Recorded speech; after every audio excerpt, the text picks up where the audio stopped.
Excuse me. What in the world are you thinking? Mean Gene, the first thing you need to do is to tell these people to shut up if you want to hear what I gotta say. What up, y'all? KNB the Sexy Ninja in the place to be for C Plus Studios and a Paper Saber universe. Welcome to the New World Podcast, brother. And we're going to talk about AEW's Dynamite, April 26, 2023. Excalibur, Tony, Taz, all on commentary. We're in Sunrise, Florida. We start this show off with a banger. A banger. We start the show off with the AEW International Championship, Orange Cassidy versus Bandito.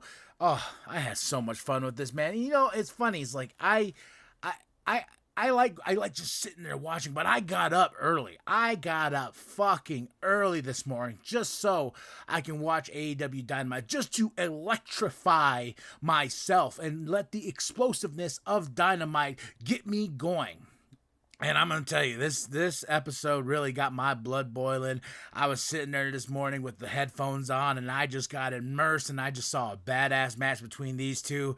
Orange Cassidy for the win. There was a little bit of sign of respect at the end. I love that. And Bandito is really fucking awesome, man. And Orange Cassidy, much love and respect. So go check out. Like, they started off this thing strong, and they started this show off with some like, oh shit, what's going to happen next week? So Renee is backstage with Adam Cole. Adam Cole's pissed. He's like, you know, Chris, you are a coward in that sense of you had the audacity to have Britt Baker beat down. And what's funny is like, the Outcasts weren't even on the show tonight, which was, you know, and I saw those t-shirts they made of Britt Baker and her black eye and stuff like that. So I was waiting and I looked at the card. I was like, yeah, the Outcasts ain't on here, but they're going to be on Rampage this Friday at a special time because the NBA playoffs are going on right now.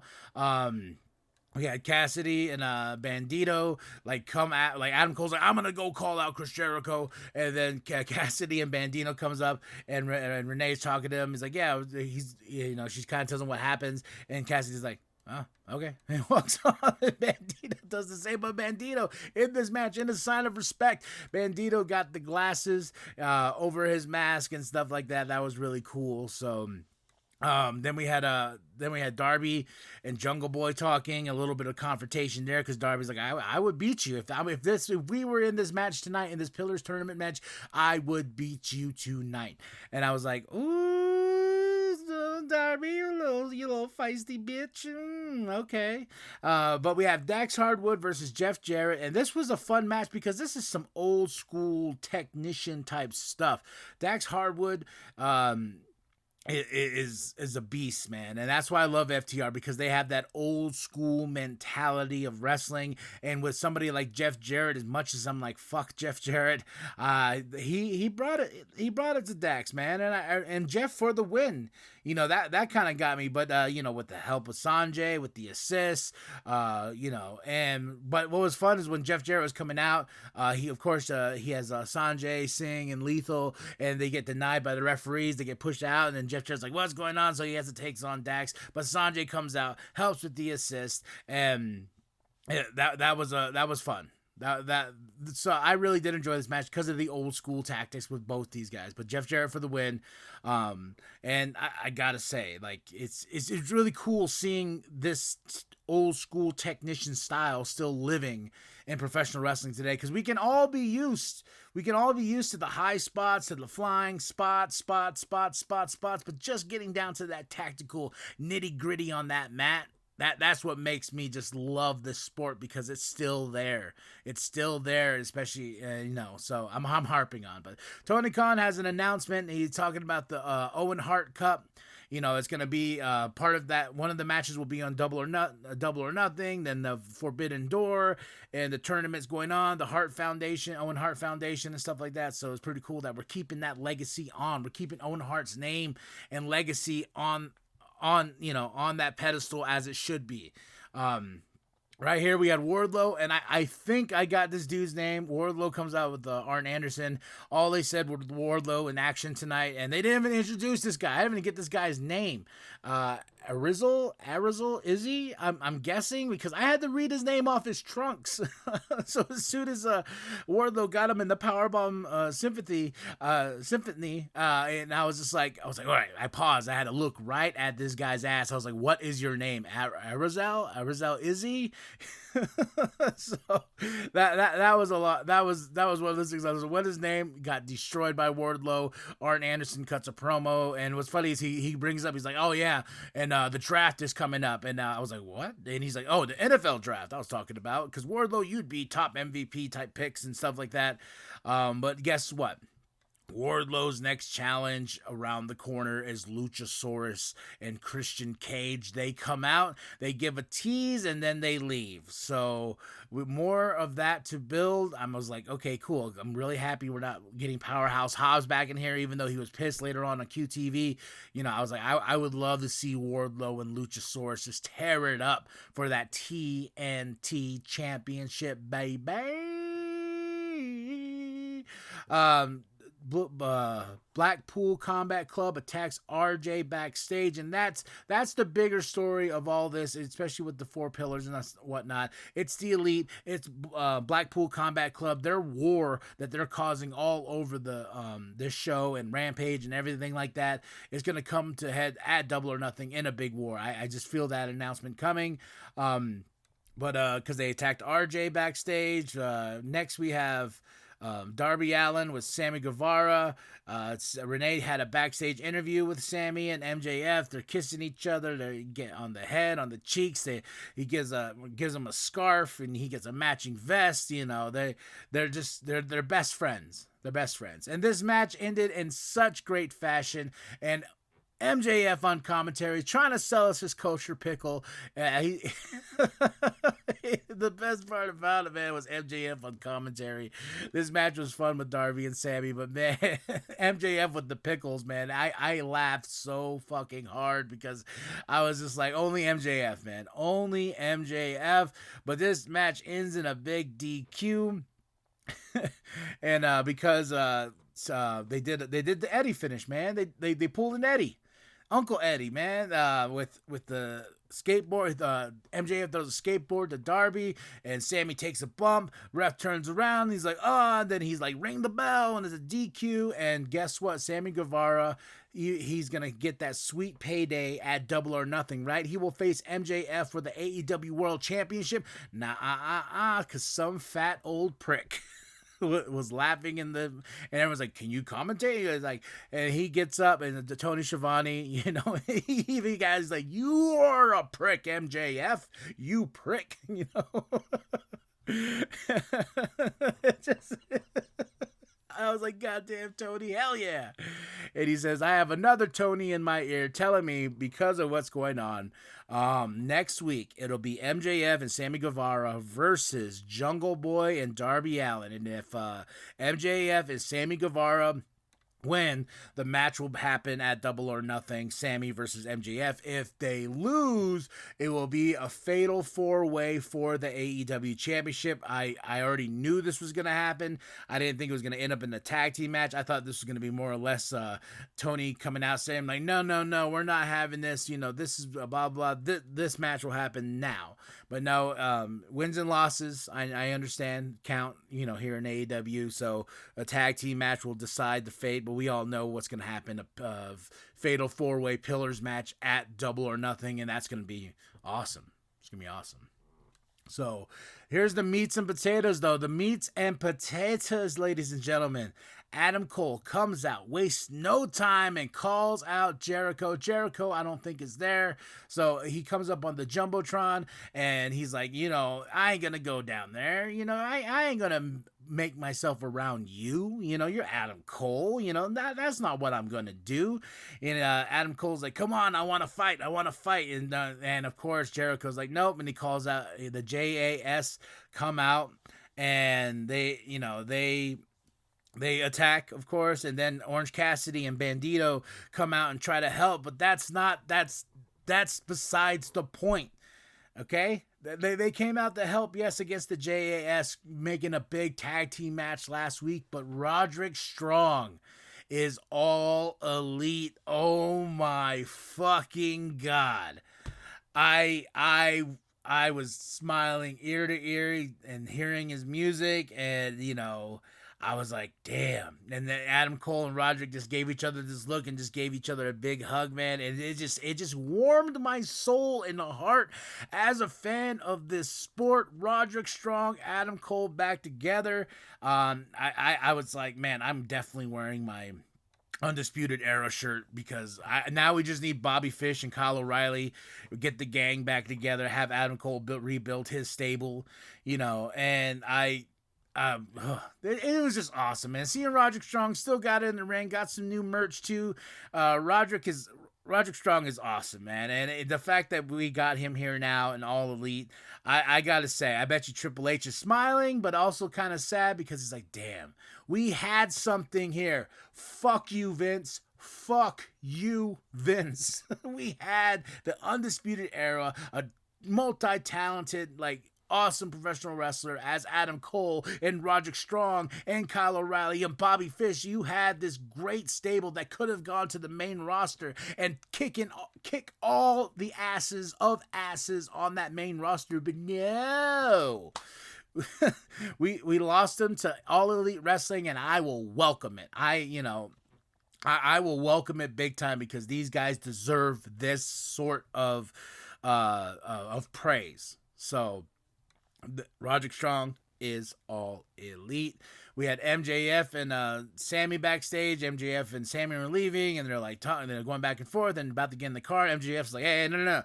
You go. I'll get in the car." He's like, "I'll get in." He goes like, "No, the car's full." And then of course the camera pulls in, the car's not full, and takes off, and Sammy's like, Okay. So MJF getting in more of a sticky situation, and Sammy realizing that MJF was just going to use him, because the big payoff was supposed to be Sammy just laying down for MJF at Double or Nothing with winning this tournament and stuff like that. And now I don't think Sammy will, because he just got a little more disrespected by MJF. We got QTV and Hobbs puts his hands on QT. He's just like, "Yo, you need to make this right. Blah, blah, blah, blah. I'm Hobbs, and afterwards, QT was like, "Yo, we're going to Plan B," and the whole QTV crew's like, "Yeah, Plan B," and all of us are like, "What the fuck's Plan B?" So there we go. That story's going on. So what is Plan B? We shall see. Is it going to happen on Rampage? Is it going to happen on Dynamite? But it's going to happen. Plan B is going to happen. Amen. All right. So, Jade Cargill puts up that TBS championship versus Taya Valkyrie. Taya is not allowed to use the Road to Valhalla, or she'll be disqualified, and because she can't use, because it's so similar to Jaded. So Mark Sterling made that into effect. But in this match was fun for what it was. Jade got the win though. She kind of pulled on those tights and rolled up Taya, and I was like, 56-0. I honestly feel like this match is going to get more personal. This is a rivalry is going to get more personal, and we're going to see the bigger payoff at Double or Nothing in Vegas. I think these two are going to end up in some sort of gimmick match that's going to definitely be down, dirty, beat down, and she'll have 56-1, and Taya's gonna win that TBS championship. And I was kind of glad. At first I was kind of pissed. I was like, Taya, we finally got here, we finally got to this moment, but no, Taya lost.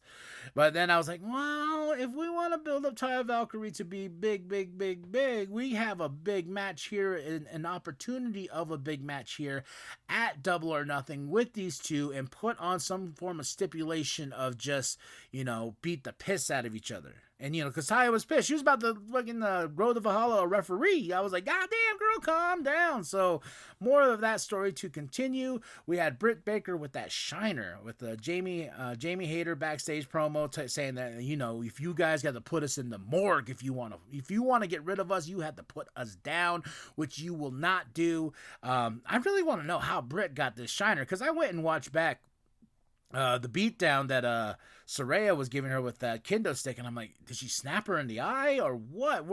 And you know, I can't, unless you could tell me, guys, unless you can drop that comment below and be like, yo, this is when it happened, or when she got hit in the beginning or something like that, because that's a shiner, man, on her high. So now we get down to it, you know, and before we get to the main event, we had Bullet Club Gold package. They're going to face Ricky Starks and Shawn Spears at Rampage. That's a big match, the big payoff. What's funny is Ricky Starks called Juice and Jay, the Bang Bang Gang. I was like, the Bang Bang. Oh man, I don't know why I found that so funny. My kid was like, "What's wrong?" I was like, "That's the Bang Bang Gang," and boogers all snobbing out, you know. Right now, the main event: Kenny Omega with Takeshita versus the Butcher and the Blade. They got Kip Sabian with them, with Bunny as well. Bryan Danielson comes out before the match and is on commentary.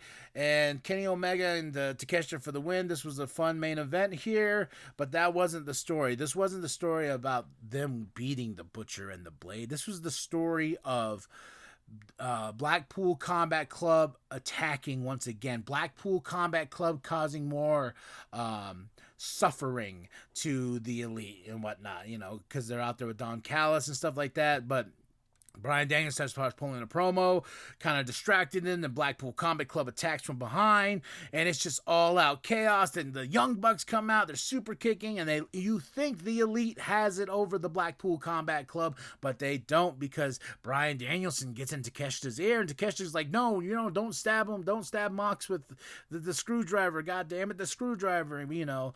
But nope, that was another distraction, and the Blackpool Combat Club got another one up on the Elite. And what does Bryan Danielson do? They walk in, they're like, Takeshita, you should join us, you should join us, you should join the Blackpool Combat Club. Takeshita says no, and Wheeler Yuta hits him in the balls, and they beat him down. And of course, Jon Moxley, Bryan Danielson's like, then finish him, you know. So they get bam, with the screwdriver in his head. Takeshita's bleeding and stuff like that. So and then of course they leave him in his own blood. And Blackpool Combat Club number one again, you know, Blackpool Combat Club. What was I gonna say? I don't know. But they're in charge again of this feud, this heated feud that's building and building.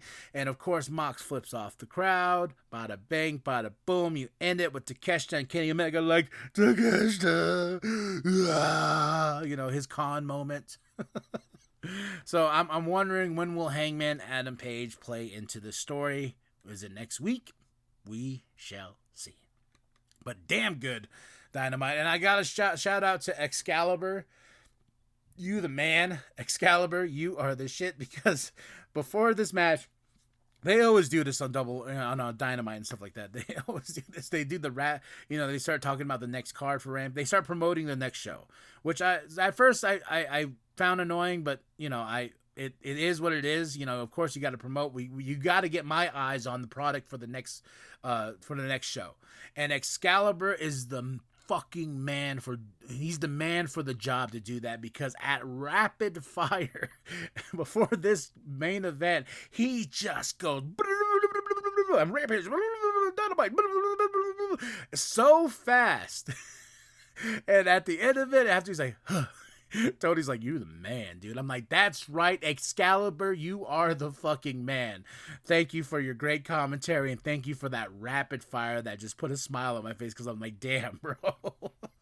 He's just going, selling off these both shows. But great show tonight. 5 out of 5 for the show. I had a damn fucking good time, and I'm electric, man. I'm about to do my DDP yoga, about to get the weights. I'm going to be like, yeah, brother, get that protein shake, you know. Alright, y'all, tell me what you thought of the show. Drop those comments below. Hit that like, hit that subscribe. Go get yourself some New World Podcast merch from my TeePublic store, designed by Penta X. Show them some love. Go get that True Sexy Ninja mascot. You know, go get the merch and show some love. And it's nothing but love and respect here. Like and subscribe. Share it with your grandma. Share it with your grandpa. Share it with the bum down at Walmart. I am KMB, the Sexy Ninja, and as always, the New World Podcast is for life, brother. What you might not have seen, what you might not understand is me and Sammy are developing a friendship. No! Wow! That's what I'm talking about! That's what I'm talking about right there!